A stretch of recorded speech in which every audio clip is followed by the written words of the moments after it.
जय हिंद बच्चों, welcome back to our channel. तो जैसा कि आप लोग जान रहे हैं कि हम लोग 60 डेज का न्यू सीरीज लेकर के आ रहे हैं, जिसमें हम लोग क्लास 10 साइंस टर्म 2 के कंप्लीट सिलेबस को कवर करने वाले हैं 2 महीनों में।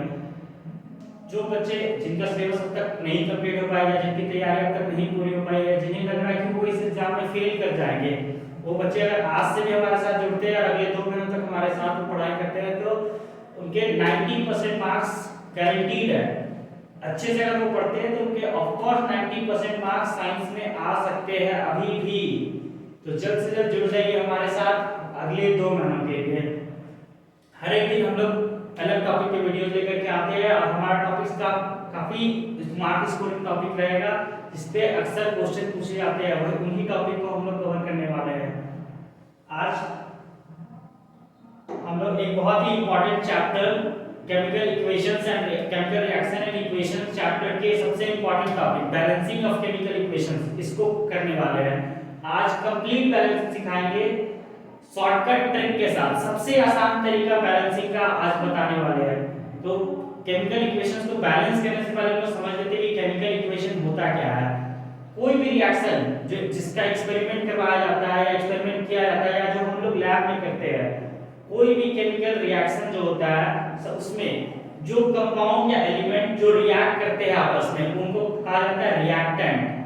जो एलिमेंट या कंपाउंड आपस में रिएक्ट करते हैं उनको कहा जाता है रिएक्टेंट। उसको हम लोग इक्वेशन के लेफ्ट हैंड साइड में लिखते हैं, ठीक है। जैसा कि आप लोग देख पा रहे हैं इक्वेशन के लेफ्ट हैंड साइड में क्या है, रिएक्टेंट। एलिमेंट या कंपाउंड जो आपस में रिएक्ट कर रहे हैं, उनसे जो हमें प्रोडक्ट मिलता है, जब रिएक्शन कंप्लीट हो जाता है, जो उसका रिजल्ट आता है, उससे जो हमें नया एलिमेंट या नया कंपाउंड मिलता है, उसे हम लोग कहते हैं रिएक्शन का प्रोडक्ट, यानी कि क्या कहते हैं उसे हम लोग प्रोडक्ट, ठीक है। जिसको हम लिखते हैं रिएक्शन के इक्वेशंस के राइट हैंड साइड में, ठीक है। रिएक्टेंट और प्रोडक्ट, ये दो बातें क्लियर है। तो हम लोग आगे बढ़ते हैं। किसी भी केमिकल इक्वेशन को हम लोग बैलेंस कैसे करेंगे। किसी भी केमिकल इक्वेशन को बैलेंस करने से पहले ये 4 चीजें अपने ध्यान में रखना है, ठीक है। कि केमिकल इक्वेशन बैलेंस करना इंपॉर्टेंट क्यों है, क्योंकि जैसा हम लोगों ने पिछले क्लास में पढ़ा होगा law of conservation of mind, law of conservation of mass. किसी भी एलिमेंट या किसी भी चीज का मास हम लोग ना क्रिएट कर सकते हैं ना हम लोग मास को डिस्ट्रॉय कर सकते हैं। यही कहता है law of conservation of mass. तो इस थ्योरी से हमें क्या पता चलता है कि किसी भी चीज का मास हमेशा क्या रहता है, कंजर्व रहता है। मतलब जो मास रिएक्टेंट का था, प्रोडक्ट का मास उतना ही होना चाहिए, है ना। अगर प्रोडक्ट का मास और रिएक्टेंट का मास अगर चेंज हो जा रहा है, इसका मतलब क्या, वो रिएक्शन गलत है, ठीक है। बैलेंस करते हुए हम लोग 4 बातें ध्यान में रखते हैं। क्या कि सबसे पहले हम लोग किसको बैलेंस करते हैं, मेटल्स को। सबसे पहले बैलेंस हम लोग किसको करेंगे, मेटल्स को। मेटल्स क्या है, सोडियम हो गया, आयरन हो गया, एल्युमिनियम हो गया, ये सारे क्या है, मेटल्स है। इन मेटल्स वाली चीजों को हम लोग सबसे पहले बैलेंस करते हैं। उसके बाद नॉन मेटल्स, जैसे कि हमारा कार्बन हो गया, हाइड्रोजन, ये सारे जितने भी नॉन मेटल्स हैं हम लोग उसके बाद करते हैं। उसके बाद ऑक्सीजन को सबसे लास्ट में हम लोग करते हैं। किसी भी केमिकल इक्वेशन बैलेंस किसको, हाइड्रोजन को। तो यहाँ हमारे पास एक क्वेश्चन लिखा हुआ है, सोडियम प्लस जल, जो कि प्रोडक्ट में क्या दे रहा है, सोडियम हाइड्रोक्साइड और H2 गैस। तो इस इक्वेशन को हम लोग बैलेंस करना सीखेंगे कि इस इक्वेशन को बैलेंस किस तरह से करना है। क्वेश्चन क्या है, सोडियम प्लस H2O, जो प्रोडक्ट क्या दे रहा है हमें, सोडियम हाइड्रोक्साइड NaOH प्लस क्या इसके साथ मिल रहा है, H2 गैस इन्वॉल्व हो रहा है। तो सबसे पहले जैसा हमने पहले देखा, किसको देखते हैं हम लोग, मेटल्स को। यहाँ पे मेटल क्या है, सोडियम। तो सबसे पहले हम लोग सोडियम का देखते हैं। यहाँ पे सोडियम का यहाँ पे भी एक एटम है, सोडियम का यहाँ पे भी एक एटम है, इसका मतलब ये तो पहले से ही बैलेंस है, ठीक है। उसके बाद हम देखेंगे ऑक्सीजन को। ऑक्सीजन भी यहाँ पे भी एक है, यहाँ पर भी एक है, ये भी पहले से बैलेंस है, यहाँ पे कोई प्रॉब्लम नहीं है। हाइड्रोजन, यहाँ पे हाइड्रोजन है 2, लेकिन right hand side product side hydrogen कितना जा रहा है, यहाँ पे 1, यहाँ पे 2, मतलब 3। इसका मतलब इक्वेशन कहाँ पे अनबैलेंस्ड है, हाइड्रोजन के केस में। तो हम लोग किसको बैलेंस करेंगे, सबसे पहले हाइड्रोजन को। तो इसको हम लोग 3 तो नहीं कर सकते हैं, लेकिन हम लोग क्या कर सकते हैं, इसको हम लोग 4, सबसे क्लोजेस्ट क्या कर सकते हैं, 4, उससे 1 ज्यादा। अब इस तरह इक्वेशन में क्या हो गया, हमारा हाइड्रोजन 4, लेकिन यहाँ पे कितना है, यहाँ पे हाइड्रोजन अब कितना हो गया, 4, लेकिन यहाँ पे क्या अभी भी 3 है। इसको 4 करने के लिए हम क्या कर सकते हैं, अगर यहाँ पे हम लोग 2 लगा दिए, NaOH के कोएफिशिएंट में हम लोग 2 लगा देते हैं, यहाँ पे भी हाइड्रोजन कितना गया, 2 × 1 2 प्लस 2, यहाँ पे भी हाइड्रोजन हो गया 4। तो हाइड्रोजन तो हमारा बैलेंस हो गया, इसका मतलब केमिकल इक्वेशन तो बैलेंस हो जाना चाहिए, लेकिन नहीं, हमें वापस फिर से देखना है किसको, मेटल को, उसके बाद ऑक्सीजन को, कि वो अब बैलेंस है कि नहीं। यहाँ पे हमारा नाइट्रोजन सोडियम क्या है 1, लेकिन यहाँ पे हमारा सोडियम क्या हो जा रहा है 2, इसका मतलब अभी यहाँ पे क्या है अनबैलेंस्ड इक्वेशन है। इसको बैलेंस करने के लिए सोडियम के कोएफिशिएंट में भी हम लोग क्या लगा देंगे 2 लगा देंगे। क्लियर है? अब तो ये भी 2 हो गया और ये भी 2 हो गया। क्लियर है? इसका मतलब सोडियम हो गया बैलेंस, हाइड्रोजन हमारा पहले से बैलेंस था। ऑक्सीजन, ऑक्सीजन यहाँ पे कितना 1 * 2 यानी कि 2 ऑक्सीजन, और यहाँ पे भी कितना 1 * 2 ऑक्सीजन। ऑक्सीजन हमारा बैलेंस है, यानी कि जो हमारा बैलेंस इक्वेशन है वो क्या है 2Na प्लस 2H2O क्या मिलके बन रहा है 2NaOH प्लस H2।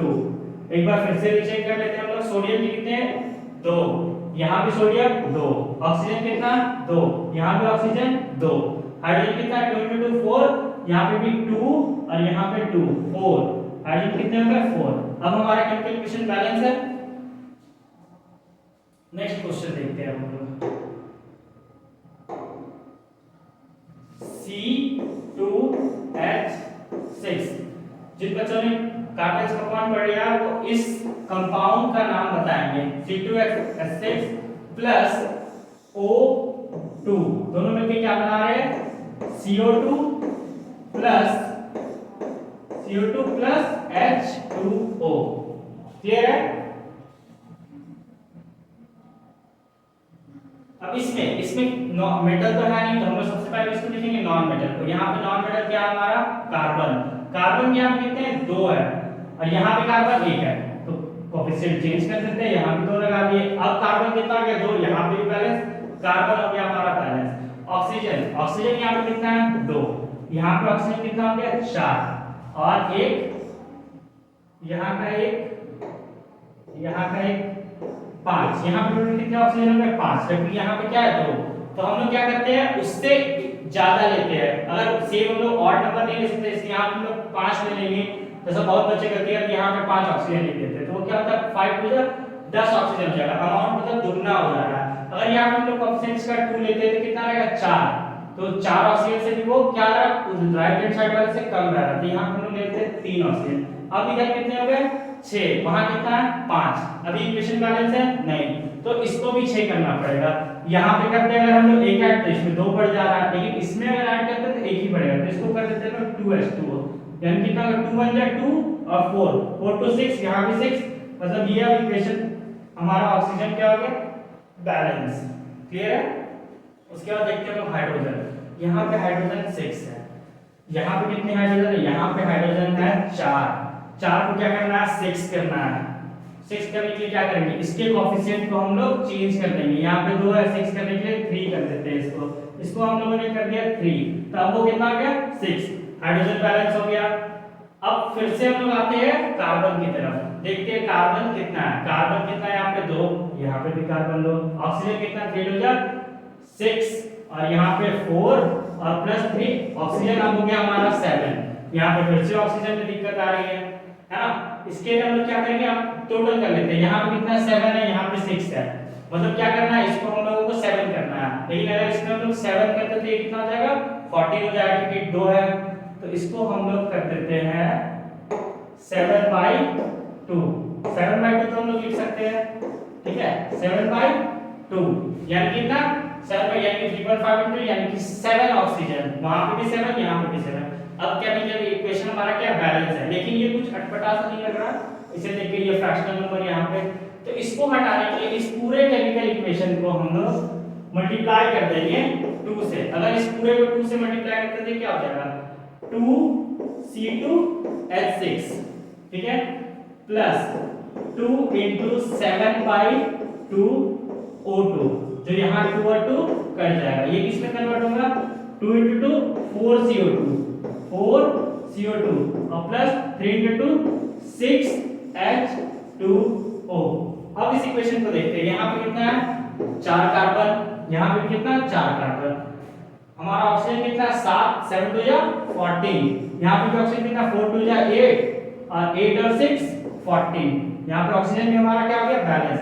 हाइड्रोजन यहाँ पे कितना 6 2 जा 12, यहाँ पे कितना है 6 2 जा 12। अब ये हमारा केमिकल इक्वेशन बैलेंस हो गया। क्लियर। अब इस बैलेंस केमिकल इक्वेशन कैसे लिखा है सी 2C2H6 7O2 plus 4CO2 plus 6H2O, ये है हमारा balance chemical equation. Next question की तरफ मूव करते हैं। इसमें मेटल और नॉन मेटल दोनों है। अब एक हम लोग वैसा क्वेश्चन देखते हैं।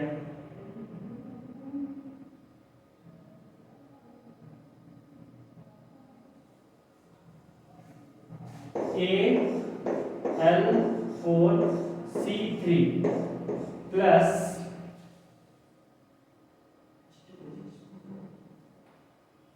H2O, दोनों मिलके क्या बन रहा है CH4 प्लस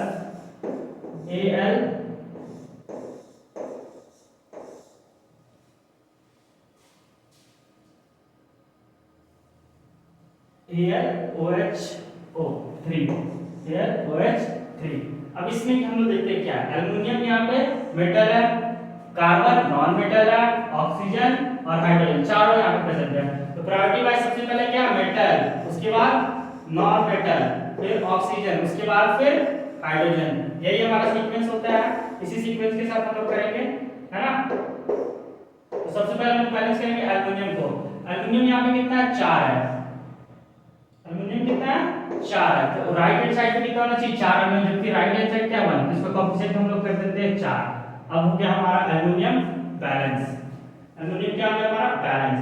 कार्बन कितने हैं यहाँ पे 3, यहाँ पे कार्बन कितने हैं हमारे C1 है। कार्बन क्या है कितने यहाँ पे 1 है। तो कार्बन को भी 3 करना होगा, यानी कि इसके आगे लगा दिया हम लोगों ने कोएफिशिएंट 3। अब तो हमारा कार्बन भी बैलेंस हो गया, एल्युमिनियम बैलेंस हो गया, कार्बन बैलेंस हो गया, बचा क्या ऑक्सीजन। ऑक्सीजन यहाँ पे है 1 और यहाँ पे क्या OH3, यानी कि 3 बन जा 3 और 3 4 यहाँ 3 बन जा 3, यानी कि यहाँ पे 3 और 3 into 4 यानी कि टोटल कितने 12 ऑक्सीजन। लेकिन यहाँ पे 12 ऑक्सीजन है नहीं, तो ये इसको भी 12 हम लोग कर देते हैं। ये कितना हो गया 12:2। अब क्या हमारा ऑक्सीजन भी बैलेंस है, ठीक है। अब लास्ट में देखेंगे हाइड्रोजन, यही बच रहा है 12 2 जा 24। कितने हाइड्रोजन है 24 हाइड्रोजन एटम है।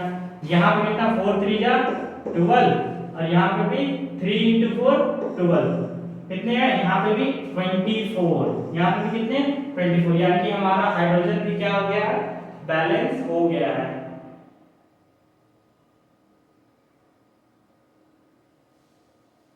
तो यानी कि फाइनल जो हमारा केमिकल इक्वेशन आ रहा है वो क्या है Al4C3 प्लस 12H2O मिलके क्या बना रहा है 3CH4